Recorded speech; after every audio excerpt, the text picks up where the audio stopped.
Hello दोस्तों, स्वागत है आपका हमारे online platform VK edu change the way of learning पर। दोस्तों, कहते हैं कि कोई भी लक्ष्य इंसान से बड़ा नहीं होता और हारा वही जो लड़ा नहीं होता। जी हाँ दोस्तों, एक बार फिर से आपका हमारे सेशन में स्वागत है। फटाफट से सभी दोस्त लाइक और शेयर जरूर करेंगे। प्रश्न संख्या 1 है दोस्तों, स्विट्जरलैंड में लोकार्नो फिल्म महोत्सव में दर्शक ऑडियंस पुरस्कार किस फिल्म को मिला है? तो सभी दोस्त कमेंट सेक्शन में छाप देंगे कि लोकार्नो फिल्म महोत्सव में दर्शक का पुरस्कार किस फिल्म को मिला है। यहाँ पर ऑप्शन देखेंगे। ऑप्शन ए है नायक, ऑप्शन बी है लगान, सी यादें, या फिर ऑप्शन डी दिल चाहता है। तो दोस्तों, दिल क्या चाहता है सही आंसर कमेंट सेक्शन में छाप देंगे। तो सभी दोस्त ध्यान रखेंगे, स्विट्जरलैंड में लोकार्नो फिल्म महोत्सव में दर्शक का पुरस्कार किस फिल्म को मिला है? तो इसका एकदम करेक्ट आंसर है लगान। ऑप्शन बी इसका एकदम करेक्ट आंसर है। सभी दोस्त ध्यान रखेंगे। अगला जो प्रश्न है उसकी तरफ आगे बढ़ेंगे दोस्तों। अगला प्रश्न बहुत ही शानदार प्रश्न है, सभी दोस्त देखेंगे। चेतन सजीव जीवन का मूल अभिलक्षण निम्नलिखित में से क्या है? चेतन सजीव जीव का मूल अभिलक्षण निम्नलिखित में से क्या है? यहाँ पर ऑप्शन इनको ध्यान से देखेंगे और सही आंसर कमेंट सेक्शन में छाप देंगे। ऑप्शन ए है श्वास लेने की क्षमता, ऑप्शन बी है दोस्तों प्रजनन की क्षमता, ऑप्शन सी है संचलन की क्षमता, या फिर ऑप्शन डी है खाने की क्षमता। तो चेतन सजीव जीव का मूल अभिलक्षण निम्नलिखित में से क्या है? तो दोस्तों, इसका एकदम करेक्ट आंसर है खाने की क्षमता है, या फिर दोस्तों संचलन की क्षमता, या फिर प्रजनन की क्षमता, या फिर श्वास लेने की क्षमता। सही आंसर आपको कमेंट सेक्शन में बताना है दोस्तों। सजीवों का मूल अभिलक्षण दोस्तों संचलन करने की क्षमता है। सभी दोस्त ध्यान रखेंगे, संचलन करने की क्षमता। अगला दोस्तों प्रश्न क्या है? सभी दोस्त ध्यान से देखेंगे और सही आंसर कमेंट सेक्शन में छाप देंगे। दोस्तों, प्रश्न संख्या 3, रेडियोधर्मिता की खोज किसने की थी? इसका सही आंसर आपको कमेंट सेक्शन में छाप देना है। रेडियोधर्मिता की खोज दोस्तों, रेडियोधर्मिता बहुत ही इंपॉर्टेंट क्वेश्चन आपको देखने को मिला है यहाँ पर। इसी तरीके से सभी प्रश्न आपके एसएससी के द्वारा किसी न किसी एग्जाम में जरूर पूछे गए हैं दोस्त। तो आप लोग इस सेशन में लास्ट तक जरूर बने रहेंगे। ऑप्शन ए है रदरफोर्ड, ऑप्शन बी है हेनरी बैकुरल, ऑप्शन सी है रोएंटजेन, या फिर ऑप्शन डी है आइंस्टीन। तो रेडियोधर्मिता की खोज किसने की थी? सभी दोस्त बताएंगे। तो रेडियोधर्मिता की खोज के संबंध में दोस्तों इसका सही आंसर क्या है कमेंट सेक्शन में छाप देंगे। तो सभी दोस्त ध्यान रखेंगे, रेडियोधर्मिता की खोज हेनरी बैकुरेल के द्वारा की गई थी। अगला प्रश्न क्या, उसकी तरफ आगे बढ़ेंगे दोस्तों। सभी दोस्त ध्यान से देखेंगे। अगला प्रश्न है निकट दृष्टि दोष दोस्तों, जिसे मायोपिया के नाम से भी जानते हैं। निकट दृष्टि दोष का संबंध किससे है? ऑप्शन ए है फेफड़े से, ऑप्शन डी है मस्तिष्क से, ऑप्शन सी है कान से, या फिर ऑप्शन डी है आंख से। तो निकट दृष्टि दोस्तों दृष्टि दोष है, तो इसका संबंध ऑब्वियसली दोस्तों आंख से ही होगा। तो निकट दृष्टि दोष, इसमें दोस्तों क्या होता है, दूर की वस्तुएं नहीं दिखाई देती है। ध्यान रखेंगे, दूर की वस्तुएं नहीं दिखाई देती है और पास की वस्तुएं स्पष्ट दिखाई देती है। तो इसे क्या कहते हैं? तो दोस्तों दूर की वस्तुएं नहीं दिखाई देती है और पास की वस्तुएं दिखाई देती है। तो इस दृष्टि दोष को मायोपिया या निकट दृष्टि दोष के रूप में हम लोग जानते हैं। निकट दृष्टि दोष दोस्तों, अगर आपसे पूछा जाए स्पष्ट दृष्टि की न्यूनतम दूरी कितनी होती है, तो सभी दोस्त ध्यान रखेंगे स्पष्ट दृष्टि की न्यूनतम दूरी, जो कि कई बार एग्जाम में पूछा जा चुका है, बहुत ही महत्वपूर्ण है, 25 सेंटीमीटर। तो 25 सेंटीमीटर स्पष्ट दृष्टि की न्यूनतम दूरी है दोस्तों। यहीं पर बात आती है दूरदृष्टि दोष, तो इसे भी हम लोग साथ ही साथ में समझ लेंगे। दूरदृष्टि दोष जिसे हाइपर मायोपिया के नाम से जानते हैं। तो हाइपर मायोपिया दोस्तों, इसमें पास की वस्तुएं तो स्पष्ट रूप से दिखाई देती हैं, लेकिन दूर की वस्तुएं स्पष्ट रूप से नहीं दिखाई देती है। अगला जो प्रश्न है उसकी तरफ आगे बढ़ेंगे, उससे पहले निकट दृष्टि दोष के उपचार के लिए किस लेंस का प्रयोग किया जाता है, इसे भी हम लोग देख लेंगे। निकट दृष्टि के दोष के लिए किस लेंस का प्रयोग किया जाता है? तो इसके लिए दोनों के लिए हम आपको बताएंगे, निकट दृष्टि दोष के लिए और दूर दृष्टि दोष के लिए, दोनों के लिए हम आपको बताएंगे। तो बस आपको ध्यान से देखना है और एक लाइक और शेयर जरूर कर देना है। तो दोस्तों, निकट दृष्टि दोष मायोपिया लेंस कौन सा यूज होता है अगर किसी व्यक्ति को निकट दृष्टि दोष है या फिर कोई भी व्यक्ति निकट दृष्टि दोष से पीड़ित है, तो वह दोस्तों निकट दृष्टि दोष का व्यक्ति अवतल लेंस का प्रयोग करेगा। किस लेंस का? अवतल लेंस का प्रयोग करेगा। और दूरदृष्टि दोष से पीड़ित व्यक्ति जो है उत्तल लेंस का प्रयोग करेगा। इस तरीके से आप लोग ध्यान रखेंगे। अगला जो प्रश्न है उसकी तरफ आगे बढ़ेंगे। सभी दोस्त कमेंट सेक्शन में सही आंसर जो है छाप देंगे। अगला जो प्रश्न है जो कि बहुत ही शानदार क्वेश्चन है, लोकसभा और राज्यसभा में लोकपाल बिल और अधिक सख्त संशोधन के कब पारित हुआ है? तो लोकसभा और राज्यसभा में लोकपाल बिल और अधिक सख्त संशोधन के साथ में कब पारित हुआ है? दोस्तों इसका एकदम करेक्ट आंसर है सन 2013 में। ऑप्शन बी इसका एकदम करेक्ट आंसर है। सभी दोस्त ध्यान रखेंगे। अगर आप किसी भी कॉम्पिटिटिव एग्जाम की तैयारी करते हैं तो हमारे साथ में जुड़कर बहुत अच्छे तरीके से अपने एग्जाम की तैयारी कर सकते हैं। प्रश्न संख्या 6 है, दिल्ली में विधानसभा चुनाव 2013 के अनुसार कितने विधानसभा क्षेत्र हैं?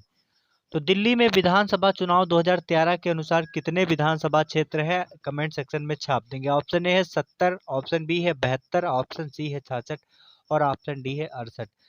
सही आंसर क्या होगा एक बार सभी दोस्त बताएंगे। तो दिल्ली में विधानसभा चुनाव 2013 के अनुसार कितने विधानसभा के क्षेत्र है? इसका एकदम करेक्ट आंसर है 70। दोस्तों 70 विधानसभा के क्षेत्र हैं। सभी दोस्त ध्यान रखेंगे। अगला प्रश्न क्या है उसकी तरफ आगे बढ़ेंगे। दोस्तों अगला प्रश्न है प्रश्न संख्या 7, जो कि कई एग्जामों में बहुत बार पूछा जा चुका है। जिम कॉर्बेट नेशनल पार्क कहाँ पर स्थित है? दोस्तों जिम कॉर्बेट नेशनल पार्क कहाँ पर स्थित है बताएंगे। तो जिम कॉर्बेट नेशनल पार्क कहाँ पर स्थित है? ऑप्शन ए है उत्तराखंड में, ऑप्शन बी है आंध्र प्रदेश में, ऑप्शन सी है मध्य प्रदेश में या फिर ऑप्शन डी है हिमाचल प्रदेश में। तो जिम कॉर्बेट नेशनल पार्क दोस्तों जिसका अभी हाल ही में नाम बदलकर रामगंगा नेशनल पार्क कर दिया गया है। क्या कर दिया गया है? Ramganga national park. Ramganga national park दोस्तों ये भारत का पहला नेशनल पार्क है, जिम कॉर्बेट नेशनल पार्क, और जो कि कहाँ पर है? उत्तराखंड में है दोस्तों, उत्तराखंड में है। सभी दोस्त ध्यान रखेंगे। उत्तराखंड से याद आता है, उत्तराखंड की दोस्तों राजधानी क्या है? कमेंट सेक्शन में छाप देंगे। तो सभी दोस्त ध्यान रखेंगे, उत्तराखंड की राजधानी है देहरादून। उत्तराखंड की राजधानी क्या है? देहरादून दोस्तों उत्तराखंड की राजधानी है। और उत्तराखंड की दोस्तों अगर आपसे पूछा जाए प्रस्तावित राजधानी क्या है, तो सभी दोस्त कमेंट सेक्शन में छाप देंगे। तो उत्तराखंड की प्रस्तावित राजधानी अगर आपसे पूछा जाता है तो गैरसैंण। गैरसैंण दोस्तों उत्तराखंड की प्रस्तावित राजधानी है। दोस्तों उत्तराखंड में अगर आपसे पूछा जाए झीलों के नाम, तो सभी दोस्त ध्यान रखेंगे। झील जो है, झील जो होती है तो पर्यावरण का जो प्राकृतिक क्षेत्र के अंतर्गत आती है। ये जो झीलें हैं दोस्तों उत्तराखंड की, इनमें एक खास बात है, इनके नाम के लास्ट में दोस्तों ताल जुड़ा हुआ है। ये आपकी ट्रिक हो गई। जैसे कि हो जाता है नैनीताल, तो इसके लास्ट में क्या जुड़ा हुआ है? ताल। उसके आगे क्या हो जाता है? भीमताल। दोस्तों ध्यान रखेंगे, तो इसके लास्ट में भी ताल जुड़ा है। और आपका हो जाता है, एक झील है जिसका नाम है देवताल, एक झील है जिसका नाम है खुरपतिया ताल। तो इस तरीके से यहाँ पर जो भी झील है इसके लास्ट में क्या जुड़ा हुआ है? ताल जुड़ा हुआ है। तो इस तरीके से आप इन्हें आसानी से याद कर सकते हैं। उत्तराखंड में वर्तमान समय में अगर आपसे पूछा जाता है मुख्यमंत्री कौन है, तो वर्तमान समय में उत्तराखंड के मुख्यमंत्री हैं पुष्कर सिंह धामी। अगला जो प्रश्न है उसकी तरफ आगे बढ़ेंगे। दोस्तों अगला प्रश्न बहुत ही इंपॉर्टेंट प्रश्न है, क्वेश्चन है। इसे सभी दोस्त ध्यान से देखेंगे और इसका आंसर आप लोग कमेंट सेक्शन में जरूर बताएंगे। गदर पार्टी का संस्थापक कौन था? ऑप्शन ए है सचिंद्र सान्याल, ऑप्शन बी है चंद्रशेखर आजाद, ऑप्शन सी है लाला हरदयाल सिंह या फिर ऑप्शन डी है बटुकेश्वर दत्त। तो दोस्तों गदर पार्टी का संस्थापक कौन था? गदर पार्टी के संस्थापक दोस्तों लाला हरदयाल थे। ऑप्शन सी इसका एकदम करेक्ट आंसर है। लाला हरदयाल दोस्तों गदर पार्टी के संस्थापक थे। बिना किसी देरी के अगले प्रश्न की ओर आगे बढ़ेंगे। दोस्तों अगला प्रश्न है प्रश्न संख्या 9, समाजवाद मूलतः किसका आंदोलन था? ऑप्शन ए है बुद्धिजीवी का, ऑप्शन बी है गरीब लोगों का, ऑप्शन सी है मध्य वर्ग का या फिर ऑप्शन डी है कामगार का। तो समाजवाद मूलतः दोस्तों किसका आंदोलन था? तो समाजवाद मूलतः कामगार का आंदोलन था। ऑप्शन डी दोस्तों इसका एकदम करेक्ट आंसर है। अगले प्रश्न की ओर आगे बढ़ेंगे दोस्तों। अगला प्रश्न क्या है और इसका सही आंसर सभी दोस्त कमेंट सेक्शन में छाप देंगे। प्रश्न संख्या 10 है दोस्तों, खुली सिगड़ियों अथवा कोयले की अंगीठियों को जलाए रखने के लिए प्रायः पंखा करने की क्यों आवश्यकता होती है? तो एक बार पुनः इस प्रश्न को रिपीट करेंगे जिससे आपको बहुत अच्छे तरीके से समझ में आ जाए। प्रश्न संख्या 10 दोस्तों ध्यान से सुनेंगे, खुली सिगड़ियों अथवा कोयले की अंगूठियों को जलाए रखने के लिए प्रायः पंखा करने की आवश्यकता क्यों होती है? ऑप्शन ए है कार्बन डाइऑक्साइड की चूरे के धुएं के साथ परत बनाए रखने की प्रवृत्ति के कारण। ऑप्शन बी है दोस्तों सिगड़ियों के आसपास ऑक्सीजन की कमी के कारण। ऑप्शन सी है दोस्तों सिगड़ियों पर धुआं और चूरा जम जाने के कारण। या फिर ऑप्शन डी है सामग्री में निर्बाध नमी निकालने के लिए। तो सही आंसर क्या होगा एक बार सभी दोस्त बताएंगे। तो दोस्तों खुली सिगड़ियों अथवा कोयले को की अंगीठियों को जलाए रखने के लिए पंखा की आवश्यकता होती है क्योंकि कार्बन डाइऑक्साइड के चूरे के साथ में परतें बनाए रखने की प्रवृत्ति के कारण यहाँ पर दोस्तों पंखा करने की आवश्यकता होती है। इसलिए ऑप्शन ए आपका एकदम करेक्ट आंसर है। अगला प्रश्न क्या उसकी तरफ आगे बढ़ेंगे, सभी दोस्त एक बार कमेंट सेक्शन में छाप देंगे। दोस्तों अगला प्रश्न है ग्रीन हाउस प्रभाव, पृथ्वी के वायुमंडल का गर्म होना इसका क्या कारण है? तो ग्रीन हाउस प्रभाव पृथ्वी के वायुमंडल का गर्म होने के कारण का इसका क्या कारण है? पराबैंगनी किरणें, ऑप्शन बी है गामा किरणें, ऑप्शन सी है अवरक्त किरणें और ऑप्शन डी है एक्स किरणें। तो दोस्तों इसका एकदम करेक्ट आंसर है अवरक्त किरणें। ऑप्शन सी इसका एकदम करेक्ट आंसर है। अगले प्रश्न की ओर आगे बढ़ेंगे दोस्तों। अगला प्रश्न है पुरानी किताबों का कागज भूरा किस कारण होता है? तो पुरानी किताबों का कारण भूरा रंग का हो जाता है जैसा कि आप सभी दोस्तों ने देखा होगा। तो इसका सही आंसर क्या होगा? ये प्रश्न दोस्तों एसएससी के द्वारा पूछा जा चुका है, तो सही आंसर आप लोग कमेंट सेक्शन में छाप देंगे। पुरानी किताबों का कागज भूरा किस कारण होता है? ऑप्शन ए है लगातार उपयोग से, ऑप्शन बी है संवातन की कमी से, ऑप्शन सी है दोस्तों धूल जम जाने के कारण या फिर ऑप्शन डी है सेल्यूलोज के ऑक्सीकरण से। तो सभी दोस्त ध्यान रखेंगे पुरानी किताबों का कागज भूरा किस कारण होता है?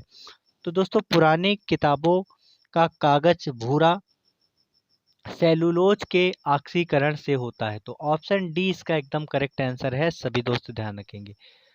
अगले प्रश्न की ओर आगे बढ़ेंगे दोस्तों। अगला प्रश्न है अफ्रीका के गांधी के नाम से कौन मशहूर था?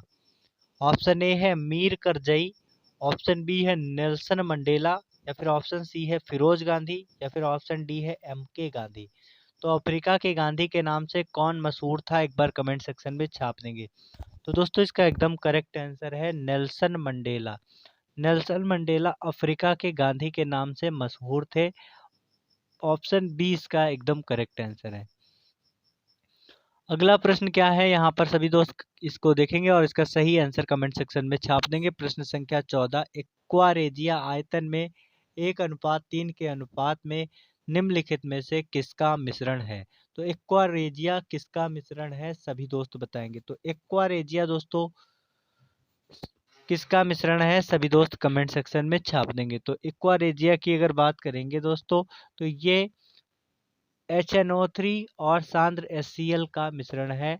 सांद्र HNO3 और सांद्र HCl का मिश्रण है।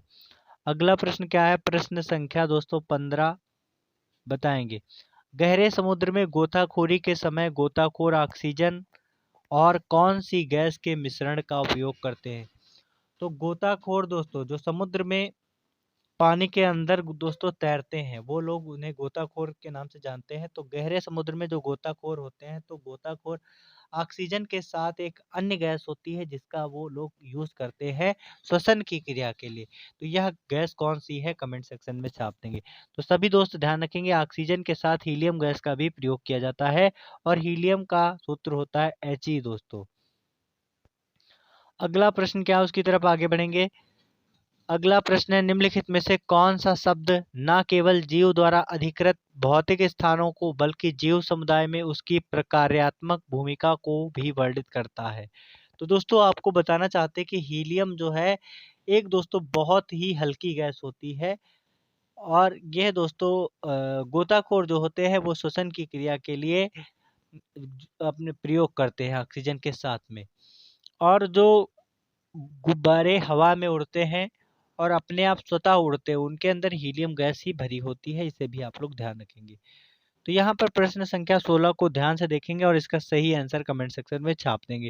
निम्नलिखित में से कौन सा शब्द न केवल जीव द्वारा अधिकृत भौतिक स्थान को बल्कि जीव समुदाय में उसकी प्रकार्यात्मक भूमिका को भी वर्णित करता है? ऑप्शन ए है इकोनिक, ऑप्शन बी है इकोसिस्टम, ऑप्शन सी है इकोजोन या फिर ऑप्शन डी है आवास क्षेत्र।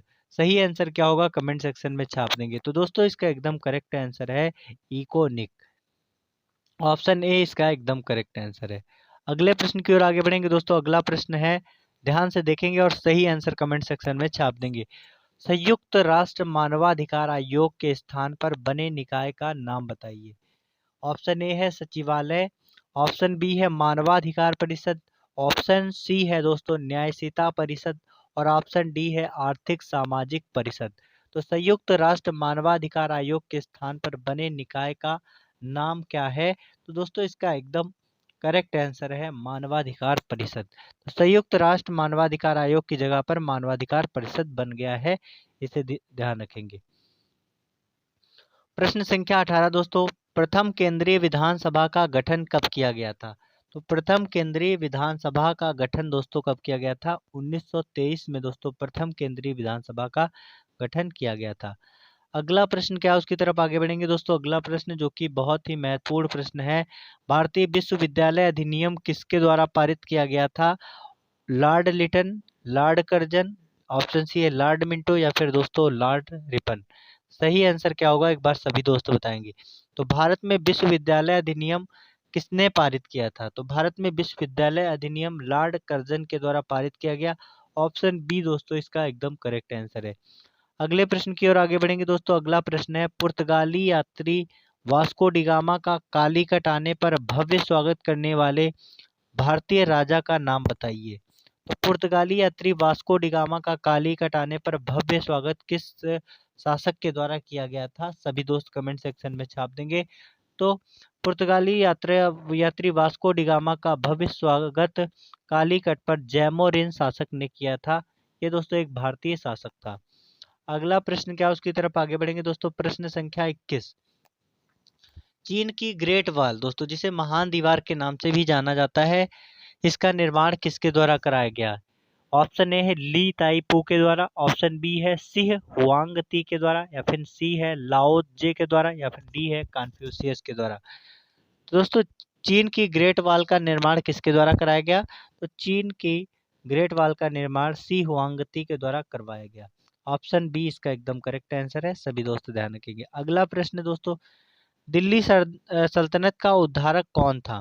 तो दिल्ली सल्तनत का उद्धारक किसे माना गया है? ऑप्शन ए है कुतुबुद्दीन ऐबक को, ऑप्शन बी है मिनास उज सिराज को या फिर ऑप्शन सी है दोस्तों इल्तुतमिश को या फिर ऑप्शन डी है गयासुद्दीन बलबन को। तो दिल्ली सल्तनत का उद्धारक दोस्तों गयासुद्दीन बलबन को माना गया है। अगले प्रश्न की ओर आगे बढ़ेंगे दोस्तों। अगला प्रश्न है प्रश्न संख्या 23, श्री पेरम्बटूर किसका जन्म स्थल है? कमेंट सेक्शन में छाप देंगे।